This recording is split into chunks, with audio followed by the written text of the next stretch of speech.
My name's Sully. I work for Mandelbrot LLC. I guess I own Mandelbrot LLC, right? All right, so Sully, you played a pretty important role in the opening session. Can you talk about it? Sure. Back in 2021, I found a water balloon slingshot that I brought with me to the first Pause on Error summer camp, and we were able to launch a couple hundred water balloons out. And Andy Lacates bounced one off me, and then John Austin Lamprecht actually hit me and got one to explode. So this time around, Martha and Chrissy actually put a water balloon permit on the sign up. So for an extra $20, you could sign up for a water balloon permit. So I bought one for me and one for John Austin so I could get him back. And I was surprised actually a couple other people signed up for them as well. So I got pretty excited about that and bought an extra water balloon launcher, like an extra slingshot and a bunch of extra water balloons. And we had like a small ceremony at the beginning of the event, and actually had all the people who bought permits take an oath. So they all took an oath to basically be okay with being hit with water balloons, as long as they weren't sitting right next to their laptop.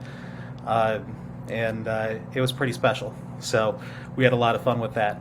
Probably the coolest thing about that was actually setting up 4 Adirondack chairs out in the field and having people take turns shoot at the people in the 4 chairs. So sitting there with Bob and Sarah and Jacob was probably the highlight of my week. So That's awesome. nobody actually really hit us. Like Todd Geist actually, he bounced one off my shoulder, but it didn't break. And about Ah, 5 minutes after Sarah got up, somebody landed like a direct hit on the chair she had been sitting in. So if she was still sitting there, she would have been soaked. But there's always next year, right? So exactly. I was on the other side where I was on the throwing side or the launching side, and there was a lot of friendly fire on our end. So I don't know if you all could see that friendly fire, but there is a picture of oh me yeah, on the floor laughing somewhere, covered in water, because I right. aimed poorly. Right. It seemed like this year's launchers weren't quite as good about getting the balloon out of the launcher. Like the last year's launcher was just totally destroyed by the entire process, but it was like a cover for a water spigot that was made out of foam and plastic, and this year it was just kind of like little cloth slings. So uh, I have no idea what we'll do for next year, if we'll keep doing that or if we'll upgrade to something else. There has been a little bit of talk about doing some sort of a game show type event where there's 2 teams that are shooting water balloons at each other, kind of a file maker trivia from the dark side kind of an idea. That's awesome. So I yeah, love it. I think that'd be That's fun. perfect. Oh man, Sully, you are such an important part of Pause, especially these last 2 years. What makes you attend Pause? Why do you decide to go? I spent a lot of time as an in-house developer and went to DevCon in 2018 the first time and realized that the job that I was doing was not what I wanted to do with my life. So uh, I got there and I remember asking Bob Bowers on the second day of the event, like, Bob, what do I have to do to never go home? I want to run away and join the circus, right? He said, oh, just start coming to more events. There's a local developer group in Chicago, and right, I started attending that.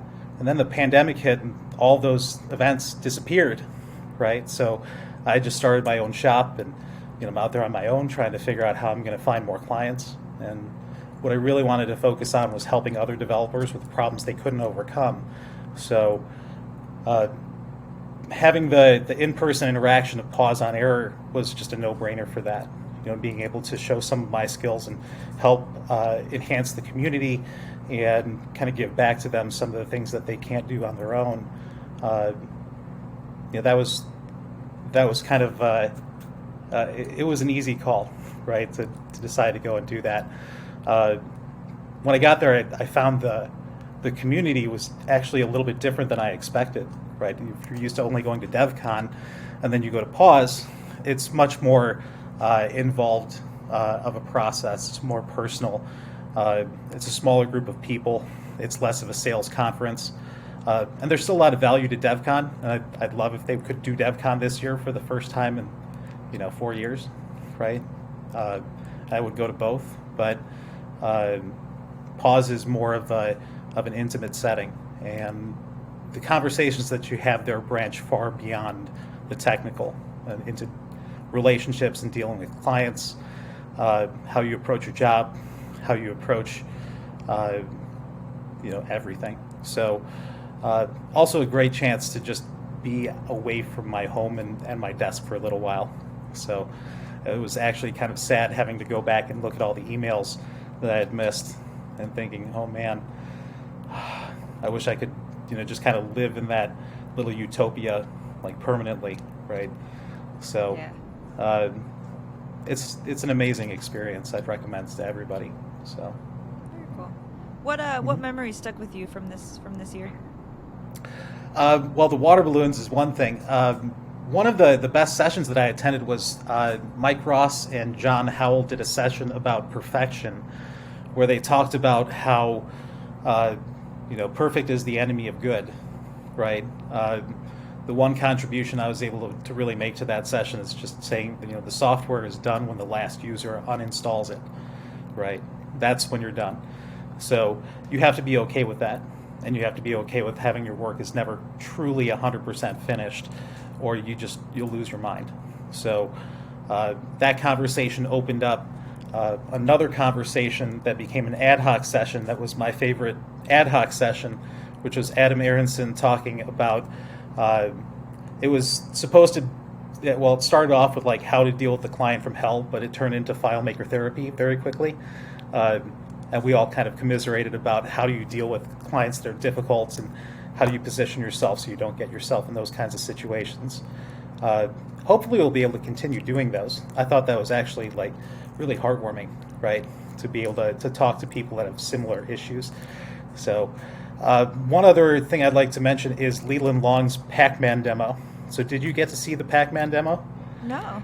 So Leland went into the actual, like the ones and the zeros on the back end. He basically opened up an FMP12 in a text editor and copy pasted a few thousand container fields onto a layout and was able to turn it into a working demo of Pac-Man. And, you walk past something like that and say, oh, that's cool. Is that a web viewer? And it's like, no, that's like 7,000 container fields. Like, wait, what? So, just the amount of technical achievement that is there and the amount of skill that's around in those rooms is just mind blowing. FileMaker's absolutely not supposed to do that, but he was able to find a way to make a responsive version of Pac-Man. That's so cool. Which is really, really cool. Also getting to talk with Robert Holsey and Andy Lacates. Those were pretty big highlights. And hanging out with Dave Ramsey and Louis De La Parra was really cool. So That's awesome. What about the venue itself? Do you think that the venue is special to Pause, or do you think it adds more to Pause? I think it fits with the idea of the event pretty well. Um, the concept of leaving behind everything and driving out into the middle of nowhere, up onto the side of a mountain where there's no cell service, and the power might go out, and you have to basically carry everything in that you're going to need. It's not like we're out in the middle of the woods and there's, no running water or anything. But it's still it's like an idyllic kind of situation where you're sitting in just this absolutely gorgeous, lakeside resort that's, you're in, whether in a cabin or a hotel room or pitching a tent. It's just amazingly beautiful setting, and being able to disconnect entirely from any kind of daily pressures or stresses. It's actually like the thing that I feel kind of sad about is that you actually are allowed to bring laptops, right? Like if it were up to me, I would have not brought my laptop at all, but I had to use it to present. Uh, if there was a way that we could like put them in a time release like laptop jail, right? Like you can only have your laptop if you have a really good reason for it for like an hour, Yeah. and put it back in laptop jail, right? That would be really cool.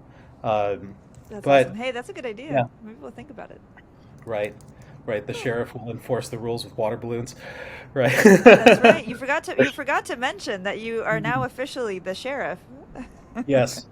Yeah, so I was, I don't know if what am I, badged or nominated or appointed, right? I was appointed the water balloon sheriff of PauseOnError, so that was fun. We also got these little these keychains that have like a little shield on them that says what is it? Pause water balloon permit 2022. So I hope we can keep that going. That'd be really cool. I hope so So too. Yeah, it was fun to design those and to make something of the water balloons. It was such lore of the first year, and so getting to the first year 2021 at this venue, and so getting to repeat it and seeing people play is a pretty right. important part of the conference. So I thought that was great. Right. It's really important to have play and to have relaxation and to create an environment where people can take off their armor. Uh, that really makes the conference very much different than a DevCon where you're geared up and it's okay. I'm here with 30 people from my company and we're all going to wear our shirts that have our logo and we'll all go to lunch together and not talk to anybody outside of our clique, right? So Yeah, you know, pause is different. Everybody's in the same boat, so it's yeah. just it's a very different experience, and it's great. So we got to announce dates for next year, which we're very excited about, and we're going to be doing it at the same location. Do you plan on attending? Yes, I will absolutely be there. Awesome. Right. And so for since we are giving people a lot of heads up on it, we're hopeful that people will attend and schedule it, and that we'll get some new folks to come because it is such a special experience. What advice would you have, or what would be some words of wisdom for potential new attendees? Uh, the well, there's really one big piece of advice, and that is leave as much of your technology behind as you can. Uh, Try to be present, be part of the event. Don't think like, okay, well, I'll still be able to work from the event. If you're doing that, then it's like taking your laptop on vacation. It's just a waste of time. Just get a hotel room down the street. So, um, it's much better if you can connect with people and approach it honestly and openly, and just unless you have a really good reason to bring the technology with you, leave it behind. Uh, I did not follow that rule this year though, and I got dinged for it on the way out of town. So uh, my presentation was on telephony and Twilio programmable voice. So I didn't know if I would be able to make any phone calls with my cell phone from the side of the mountain. So I brought a desk phone with me that I plugged into my laptop with a $30 dongle that I bought at the Apple store, right? Well, when you have like a little what is it, a network hub, and then the power for the phone, and a desk phone, and a laptop, and an iPad, and about 15 miles of cable, right, stuffed in your backpack, and you put it on the X-ray scanner at the TSA.